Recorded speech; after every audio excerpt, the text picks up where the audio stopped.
बच्चों, आप लोगों का एडुकेयर एकेडमी 0.2 पे बहुत बहुत स्वागत है। तो चलिए आज शुरू करते हैं त्रिभुज। और त्रिभुज के अंतर्गत क्या क्या पढ़ना है। सबसे पहले पढ़ना है त्रिभुज के डिफिनेशन कि त्रिभुज होता क्या है, त्रिभुज कहते किसे हैं। तो तीन भुजाओं से लिखना है, तीन भुजाओं से यानी कि थ्री साइड, तीन भुजाओं से बंद आकृति को त्रिभुज कहते हैं। यानी कि यहाँ पे लिख सकते हैं आप डायरेक्टली कि तीन भुजाओं से बंद आकृति को त्रिभुज कहते हैं। तो त्रिभुज में आप लोग देखेंगे कि तीन भुजाओं से घिरी हुई बंद आकृति को त्रिभुज कहते हैं। तो इसको यहाँ पे बना लीजिए और त्रिभुज से संबंधित सभी बातों को पढ़ेंगे हम लोग धीरे धीरे एक बाई एक करके। यह एबीसी मान लीजिए कि यह एक त्रिभुज है। एबीसी क्या है? एक त्रिभुज है। तो इस एबीसी त्रिभुज में अगर तीन साइड है तो तीन एंगल भी है। एबीसी में अगर यह तीन साइड है तो इसमें तीन एंगल भी है, यानी कि तीन कोण है। तीन भुजा और तीन कोण से बंद आकृति को हम लोग त्रिभुज कहते हैं। तो इसमें इस तीनों कोणों का कुछ वैल्यू निश्चित है।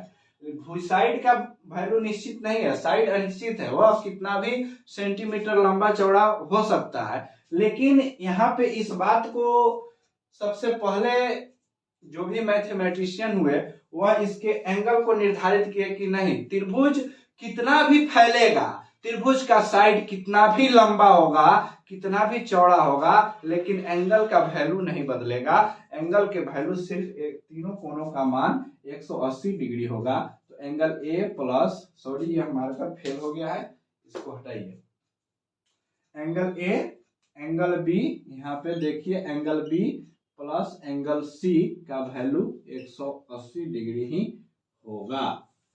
हर एक स्थिति में यह साइड का वैल्यू बढ़ सकता है। Side 5 centimetre, 10 centimetre, 1000 centimetre, 1,00,000 centimetre हो सकता है मे बी। लेकिन यह तीनों कोणों का वैल्यू जो होगा, तीनों कोणों का सम जो होगा, हर एक परिस्थिति में तीनों कोणों का सम 180 डिग्री ही आना चाहिए। इस कोण का वैल्यू नहीं बदलेगा, चाहे आप साइड कितना भी बड़ा क्यों नहीं कर ले। इस बात को ध्यान रखिएगा। अब इसके बारे में सबसे पहले अब आते हैं थेल्स। थेल्स आए तो त्रिभुज के कुछ नियम देके गए जिसके आधार पर ज्योमेट्री चलता है। अब थेल्स के नियम को पढ़ने से पहले हम लोग त्रिभुज के कंडीशन को जानेंगे कि त्रिभुज में कंडीशन क्या क्या होता है। त्रिभुज के कंडीशन, ठीक है, त्रिभुज में कंडीशन यानी सबसे पहले नोट करेंगे आप लोग कि इसमें तीन भुजा होती है। इसमें क्या होती है? तीन भुजा यानी कि साइड, थ्री साइड होती है। और थ्री साइड इक्वल हो यह जरूरी नहीं है। अब उसके बाद में इसमें थ्री एंगल होगा, तीन कोण होगा जो जरूरी है। इसमें एंगल भी तीन होगा। और इसके बाद में होता है इसका वर्टेक्स जो होता है, शीर्षलंब होता है। शीर्षलंब, शीर्षलंब, शीर्षलंब इसका भी संख्या 3 होता है। शीर्षलंब, अब शीर्षलंब के कारण ही ज्योमेट्री में बहुत सारे नियम होते हैं, बहुत सारे नियम बदलते हैं। साइड और एंगल के आधार पे तो अभी तक इसमें चेंजिंग नहीं लाया गया है। सबसे पहले शीर्षलंब के कारण चेंजिंग लाया गया है कि शीर्षलंब होता क्या है। मेरे प्यारे भाई, इस बात को आप लोग जानेंगे कि शीर्षलंब होता क्या है। जैसे कि मान लीजिए कि एबीसी एक ट्रायंगल है, this is a triangle ABC, और इस एबीसी में यह एंगल है। तो यह वाला जो पार्ट है यही इसका शीर्ष है। और इस शीर्ष से किसी एक साइड पे डाला गया लंब, यानी कि डाला गया लंब, यह इसका शीर्षलंब कहलाता है। तो यहां से यहां भी हम तो डाल सकते हैं, और यहां से यहां भी इस वर्टेक्स पे भी तो डाल सकते हैं। तो इससे पता चलता है कि त्रिभुज में तीन साइड होता है और त्रिभुज में तीन कोण होता है, और तीनों कोणों से सिर्फ 3 शीर्षलंब डाले जा सकते हैं। अब कोई इसमें चौथा पांचवा लाइन ड्रॉ करेगा तो उसका अलग कंडीशन बनता है, लेकिन त्रिभुज में अमूमन आपको इतना ही चीजें की जानकारी रखनी है। तो चलिए हम लोग एक बात यहाँ पे ध्यान देते हैं कि इस शीर्षलंब जो डालता है, अब बारी आता है कि थेल्स चर्चा क्या बताए हैं और थेल्स के नियम क्या है जो मैट्रिक क्लास के विद्यार्थियों को बहुत संकोच में डालता है। थेल्स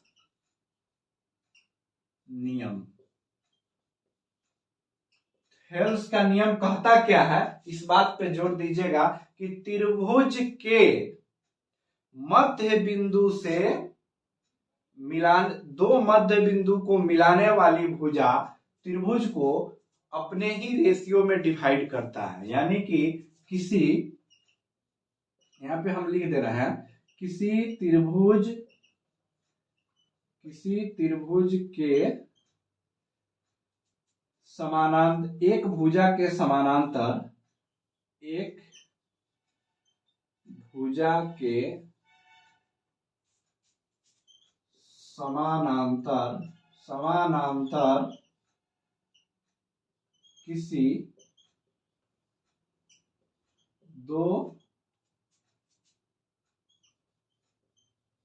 भुजाओं को आपस में मिलाने वाली रेखा खंड। इससे कौन सी, मतलब इस रूल के अनुसार, ये अपनी ही भाषा में इसको लिखा गया ताकि आप लोगों को बहुत अच्छे से समझ में आए। और इस रेखा खंड के अनुसार त्रिभुज का 2 रेशियो बनता है जो रेशियो आपस में इक्वल होते हैं। ध्यान दीजिएगा, हमारे कहने का सेंस अभी आपको नहीं समझ में आ रहा होगा, जैसे हम यहां से आपको समझाएंगे एकदम फिट बैठेगा। यही रूल है। यह ट्रायंगल एबीसी आपको देखने को मिल रहा होगा, ट्रायंगल ए बी और यह सी, ट्रायंगल एबीसी है। तो किसी एक भुजा के समानांतर खींचना है, तो इसके समानांतर हो सकता है, चलिए यहां पे आया डी, यहां पे आया ई। अब आप देख रहे हैं इस बात को एकदम निश्चित रूप से देख रहे हैं, यह थेल्स के नियम के अनुसार चलता है कि डीई समानांतर है बीसी। यहां पे आप लिख सकते हैं मेरे भाई कि डीई समानांतर है किसके, बीसी के, डीई समानांतर है बीसी के। तो यहां से कंडीशन, अब थेल्स चर्चा के नियम निकल के आता है कि एडी, जो इस साइड को ई 2 भाग में बांट दिया, एडी बटा डीबी, तो यही कंडीशन आपका यहां आएगा, एडी बटा डीबी बराबर एई बटा ईसी, एई बटा में एसी। अब यह जब कंडीशन आप लोग याद रखेंगे तो सवाल बनाते समय आपको किसी भी परेशानी की सामना नहीं करना होगा। अब अगर यह जिस हिसाब से कहेगा, इसका एक रूल होता है, अगर मान लीजिए कि आप पहला रेशियो एडी बटा दे दिया, पहला रेशियो दे दिया एडी बटा में ही पूरा ले लिया एबी, तो इधर आप यही रेशियो ले सकते हैं, एई बटा में एसी। रेशियो कहने का तात्पर्य होता है कि रेशियो समान होना चाहिए। अब आता है इसका कंडीशन, अब कि वर्टेक्स यानी कि शीर्ष से यानी कि माथा वाले भाग से आधार पे कहीं किसी भी साइड पे डाला हुआ लंब उसको किस रेशियो में बांटता है, इस बात के चर्चा करेंगे। थोड़ा हम इसको मिटाएंगे, आप लोग लिखने के प्रयास करेंगे, क्योंकि अब आपका क्लास कंटिन्यू चलेगा एडुकेयर एकेडमी पे। आप लोग इसको थोड़ा सब्सक्राइब कर देंगे, दोस्तों में शेयर कर देंगे, ताकि हमको भी आप लोगों से उम्मीद है। चलिए यहाँ देखेंगे एक बात कि त्रिभुज के किसी भी वर्टेक्स से, यानी कि जैसे कि हम यहाँ पे त्रिभुज का निर्माण कर दिए मेरे प्यारे भाई, तो त्रिभुज का वर्टेक्स हो गया ए बी सी। अब आता है कंडीशन कि इस वर्टेक्स से यहाँ पे जो हम शीर्षलंब डाल दिए, यह कोण, इस कोण को इस कोण को हम इस लाइन को एंगल बाइसेक्टर भी बोलते हैं, यानी कि एडी। इस लाइन को हम लोग क्या बोलते हैं? एंगल बाइसेक्टर बोलते हैं। एंगल बाइसेक्टर होता क्या? कोण समद्विभाजक। एंगल बाइसेक्टर को हम लोग क्या बोलते हैं? कोण समद्विभाजक बोलते हैं, यानी इसको क्या बोलेंगे हम लोग? कोण समद्विभाजक। कोण समद्विभाजक, इसको अंग्रेजी में बोलते हैं हम लोग एंगल बाइसेक्टर। एंगल बाइसेक्टर, इस बात को ध्यान रखिएगा। एंगल बाइसेक्टर कहने का मतलब है, आप लोग थोड़ा भी नहीं घबराइएगा, जैसे बाइसेक्टर कहा, बाइसेक्टर के मतलब होता है दो बराबर भागों में बांटने वाली रेखा। किसी भी कोण को दो बराबर भागों में बांटने वाली रेखा, दो बराबर भाग। बाइसेक्टर कहने का मतलब, बाइसेक्टर कहने का मतलब सिर्फ याद रखिएगा मेरे प्यारे भाई, कि दो बराबर भाग में बांटेगा। अगर यह 30 डिग्री होगा तो इधर भी 30 डिग्री होगा, और नहीं होगा तो यह बाइसेक्टर नहीं है। बाइसेक्टर यानी कोण समद्विभाजक कहने का मतलब ही होता है, कोण समद्विभाजक कहने का मतलब ही होता है कि किसी भी एंगल को दो बराबर भागों में बांटना। अगर दो बराबर भागों में बांट दिया तो अब इसके शीर्षलंब का रेशियो चलेगा।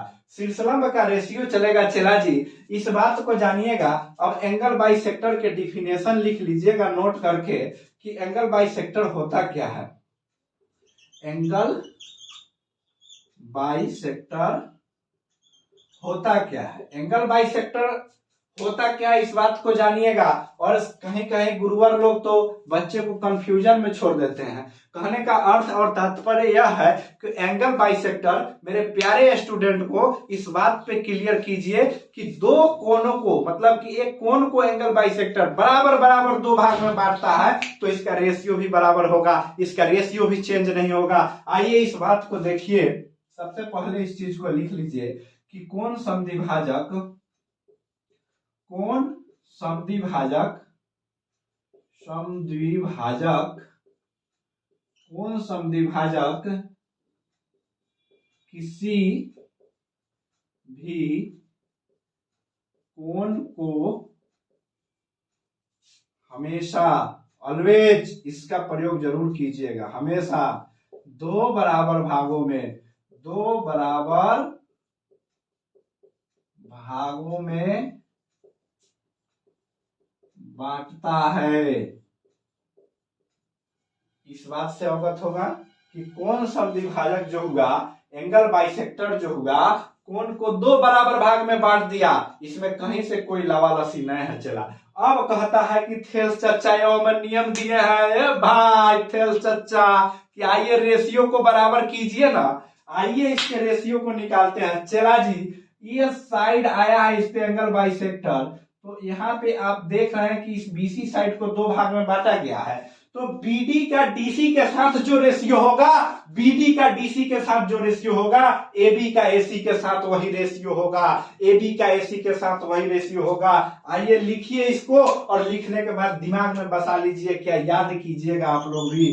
बीडी का डीसी के साथ, बीडी का डीसी के साथ जो रेशियो होगा, एबी का एसी के साथ वही रेशियो होगा। ध्यान कीजिएगा। एंगल बाइसेक्टर, एंगल बाइसेक्टर और इसमें बहुत अंतर है। आइए आप दोनों टॉपिक ऐसा है कि क्लास 10th के बोर्ड एग्जाम के पेपर उठा के देखिए, अगर क्वेश्चन नहीं आया हो तो एडुकेयर एकेडमी को सब्सक्राइब कीजिए, अगर आया होगा तो 20 को सब्सक्राइबर एगो छात्र मेरा बढ़वाएगा। चल यहाँ देख, बीडी बटा डीसी, एबी बटा एसी इस एंगल बाइसेक्टर से क्लियर हो जाता है, और यहां से आपका ये चीज क्लियर हुआ है। अब इसी में होगा क्या कि कोण समद्विभाजक बदलते रहता है कोण समद्विभाजक हमेशा बदलते रहता है मेरे छात्र। अब यहां से यह वाला था तो यहां से कोई अलग हो जाएगा। कोण समद्विभाजक का मतलब है ए बी सी। अब यहां से इस वर्टेक्स से इसमें लंब डाल देगा, इसका नाम हो जाएगा बीडी। तो आइए ना एडी बटा डीसी, आइए ना मेरे प्यारे दोस्त, एडी बटा डीसी बराबर हो भैया, ये इसके दोनों ई अब लिखाएगा एबी बटा बीसी। आइए ना, एबी बटा बीसी, कहानी खत्म। तो कोण समद्विभाजक, इस बात को समझना है कि कौन समद्विभाजक जो होती है रेखाएं, वह कौन समद्विभाजक, देखो कौन समद्विभाजक इस पर से आया यहां, और इस एंगल को दो बराबर भागों में बांट दिया, इस कोण को दो बराबर भागों में बांट दिया, तो इसी को हम लोग कोण समद्विभाजक कहेंगे। और यह जब बांट दिया तो इस दोनों के साइड से दो रेशियो निकल के आ गया, यानी कि बीडी और डीसी का एबी और एसी के साथ में रेशियो आ गया। तो इसी के साथ करते हैं समाप्त। कल से रेगुलर क्लास कराएंगे आप लोगों को। सब्सक्राइब कीजिएगा मेरे एडुकेयर एकेडमी को। धन्यवाद। भारत माता की जय। जय हिंद, जय भारत।